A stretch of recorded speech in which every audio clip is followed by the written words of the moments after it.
Hello everyone and welcome back. Today I'm going to be teaching you how to evade IDS systems. We're going to be following a TryHackMe room. This room will serve as an introduction to the world of intrusion detection systems, or IDSs, and cyber evasion techniques. We first need to deploy the target machine and create an account on port 8000 in order to start the challenge. For this you will need your IP, and you can get your IP by running ifconfig and looking at the interface like ton0, which is the one connected to the VPN. You're going to give that IP to the register form as well as any username. Once we register, we will get an access token which we will need for logging in the future and now. Before we get started, I'll try quickly explaining what's going on by summing up tasks to intro. IDS systems usually automatically detect suspicious activities in a network. IDS will also inform you about it, but it won't do anything to prevent it. This is what IPSs are for, intrusion prevention systems. They prevent, IDSs just detect. Once an incident is detected, the IDS will generate an alert and then forward it to your login or data visualization platforms like Graylog or ElkStack. In my experience, for example, I've seen ElkStack used very often in the cybersecurity world. In this TryHackMe room, we have two examples of IDSs attached to the machine. The first one is suricata, which is a NIDS, network-based intrusion detection system. Systems like this monitor the network activity. Then we have wazuh,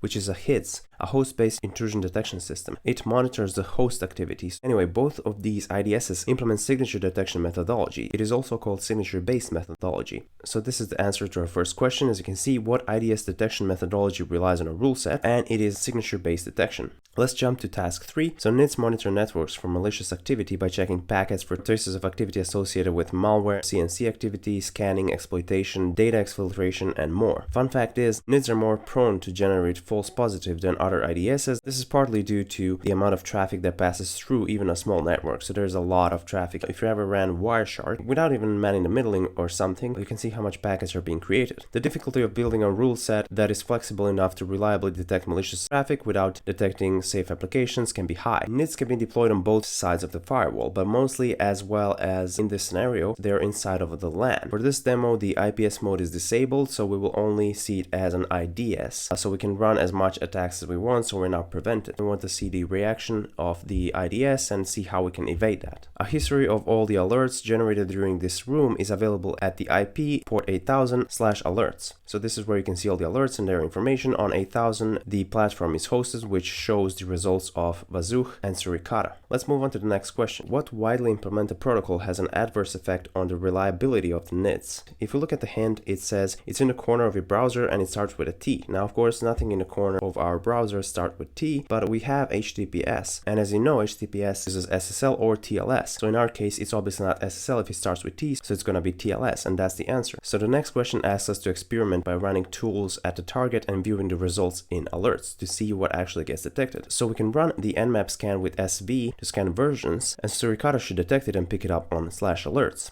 You should be able to see nmap entries. You can click on any entry to get additional data. This shows that suricata can easily detect nmap.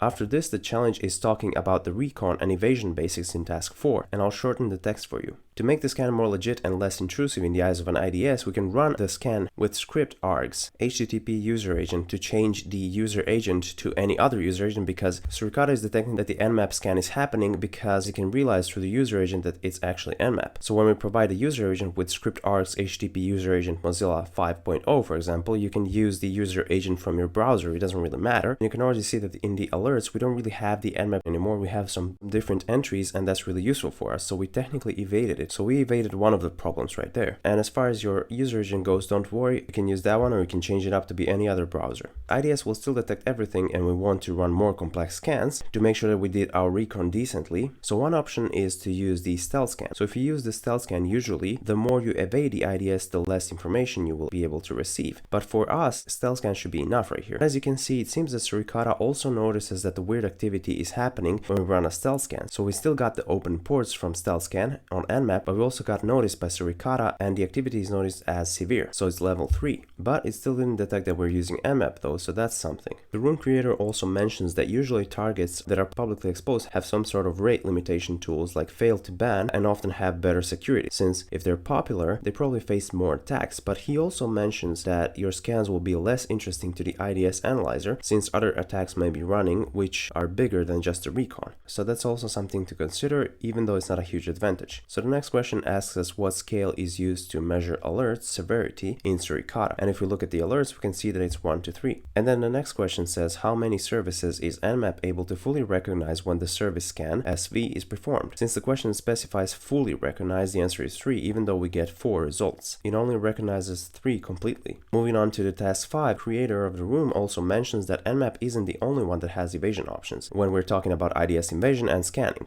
There is also the Nikto scanner, and when we run Nikto at a port 80 and 3000 with the host and the IP, suricata will detect a lot of stuff. This is due to Nikto being more aggressive than the Nmap. So let's stop Nikto and look at the options like this. We're going to do the same scan, but we're going to provide T, 1, 2, and 3. This is because we can see a bunch of results now in suricata, and we want to reduce the visibility of our scan, as well as the detectability. This option shows us we can run only certain scans with the T tag, or to be more exact, for certain vulnerabilities. So T stands for tuning, and 1 is interesting files, 2 is misconfiguration, and 3 is information disclosure. So we can use these to check specifically what vulnerabilities there are on this specific host. Now let's look into evasion options for Nikto, because we also have those. We'll provide 2 additional arguments, and one is going to be for the user agent. We can use the same one as before as the Nmap scan, so I'm going to put Mozilla Firefox, and E for evasion modules 1 and 7. So we're going to pick 1 and 7, and you can see the descriptions of these in the help. Funnily enough, this will not bypass victim's IDS. Suricata can notice this as a suspicious activity. It won't notice perfectly correct what's going on as it did before, but it will generate a bunch of alerts anyways. Creator of the room also leaves an interesting tip for us. If you were to somehow gain access to a large enough botnet, it may be possible to simply overwhelm the target IDS or IDS operators by flooding the system with alerts from many hosts and attack vectors, and thus conceal the real attack. This is an interesting thing, and if the hackers are attacking the system with an IDS right in front of it or an IPS, they're probably doing stuff like this. This strategy may also simply crash any IDS that's protecting the service if enough packets are sent through. Most IDSs do use some form of a limiter, so do keep that in mind. So the next question we have is Nikto should find interesting paths when the first scan is performed. What is it called? So the first path that we found is the /login. In the meantime, while we're scanning this, we can solve the other questions because my scan seems to be bugged out a little bit. What is the value used to toggle denial of service vectors when using scan tuning in Nikto? So what we're looking at is not evasion options, we're looking at tuning, and we can look at that using the capital H tag to get the full help, and then we can specify number 6 with the T tag to get the denial of service vectors. Next question says which flags are used to modify the request spacing in Nikto. Use commas to separate the flags in your answer. So all we care about is the words request spacing. So if you look at the help in our table, we will see that it is 6, A, and B. And this is obviously in its own table because they contain the keywords for request and spacing. Okay, so let's see if our scan is done for the first question to confirm that /login is the path that Nikto found, and it doesn't look like it is. It's stuck here already for a long time, so I'm just gonna assume that the machine needs to restart. On my first time solving this challenge, it actually worked well and I found the /login, so this is where you can type in. But anyways, let's continue now. Next we move on to the OSINT segment, which covers a bit more passive recon. Most forms of OSINT are effectively undetectable and thus are extremely effective against an IDS. However, there are limitations in its nature. OSINT relies on the target to disclose the information, which may not happen. A good example of this is the WireGuard VPN protocol, which will not respond to queries unless they come from an authenticated source. Information gathering can be done using Shodan, for example, as well as using Shodan's honeypot rating tool, so don't forget to use that. It is a cool tool where you can see by the IP if it's a honeypot. Search engines, for example, Google Docs, like using file type is PDF or something like that.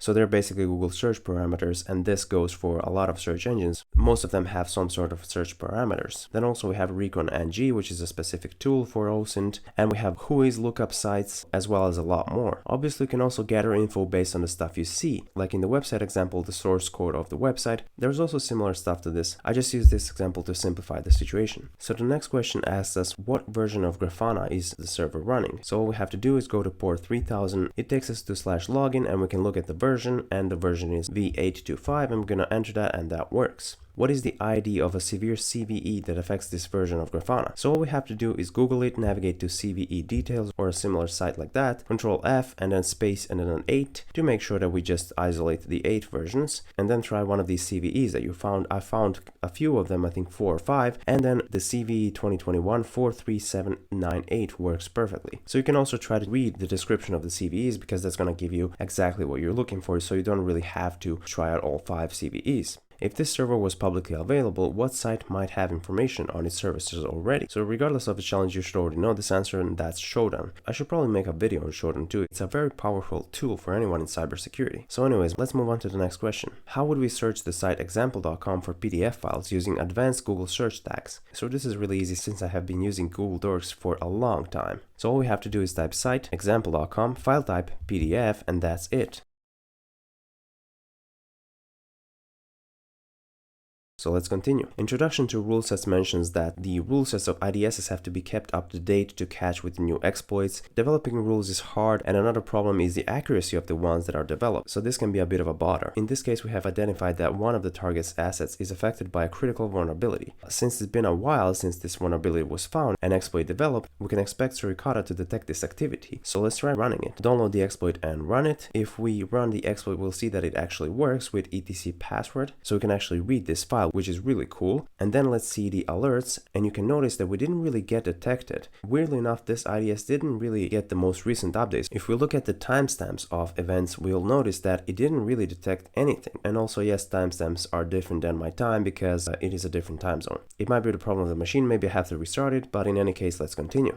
What is the password of the Grafana admin account? So in order to get this, let's look into the hint first, and we can see a query that we have to search on Google. So we have to look for Grafana primary config location because we can read the file with our exploit. We first found a lot of empty responses, but eventually we found this existing one. The existing directory that worked for me was the etc grafana and the grafana.ini. Now of course this is not always the same, it depends on the installation of Grafana. In the Google results we had a lot of options, but this one worked. When we access it, we have the security part, and the admin's login is right there, so it's graphing the world 32.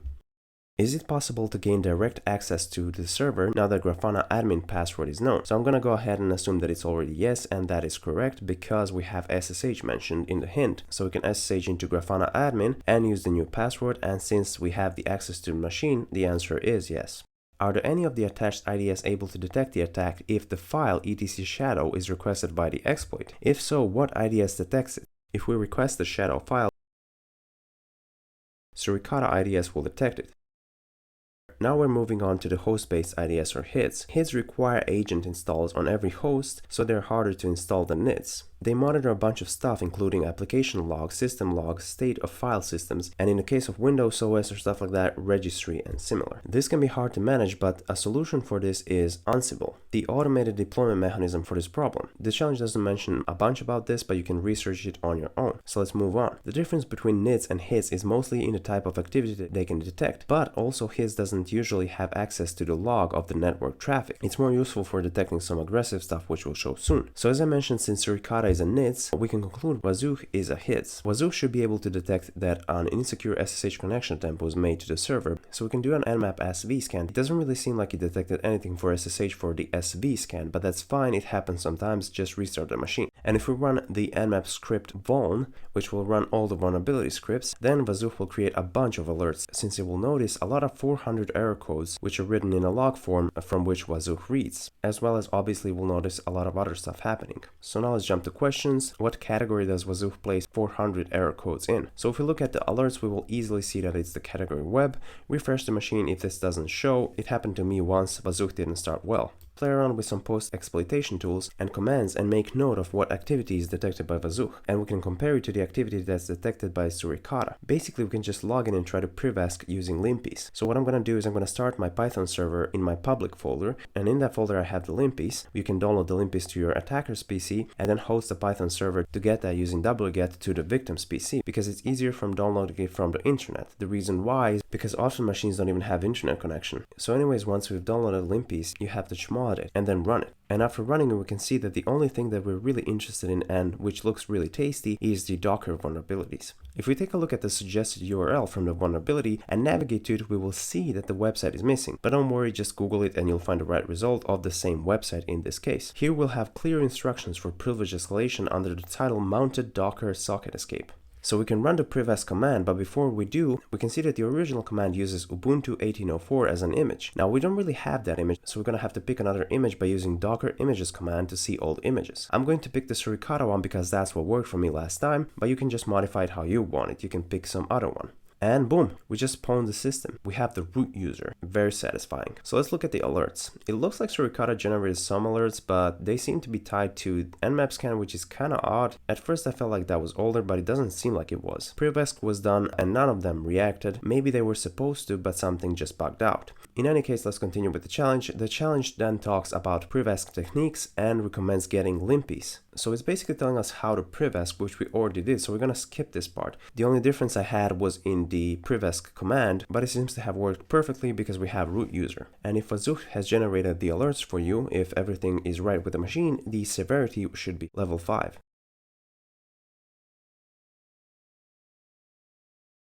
What tool does limpies detect as having a potential Privesc vector? So as you remember, it was a Docker and we used it, and that works as an answer. Task number 10 talks about Privesc methods, which we already know. Since we already did this, it shows a small difference in commands, but we ran ours and it worked perfectly. But we do have to grab the flag, so just navigate to the root directory and cat into root.txt and we have our flag. So even though we've basically pawned the machine, let's move on to making sure that we're persistent on this machine, and we can do this by adding a public key to authorized keys in root SSH. This would allow us to connect via SSH, and this is usually what I would do. We would use SSH keygen to generate a key pair. Then we also have Docker monitoring, which is available, but it doesn't seem to be turned on. So what we could do is we could install a backdoor into one of the containers that are hosted by the system. This would be difficult to detect without additional container monitoring and scanning technology. We also have to keep in mind that credentials for a Docker registry could be either phished or extracted from root.docker config.json. So we could also use that. We could also modify the Docker compose file or make a new one if we don't have one. So it looks like the challenge wants us to establish a backdoor by abusing Docker. We can do this and perform the last option they explained. So to perform the last option, append the following to a new Docker compose YAML file. Make sure that it's called docker-compose.yaml.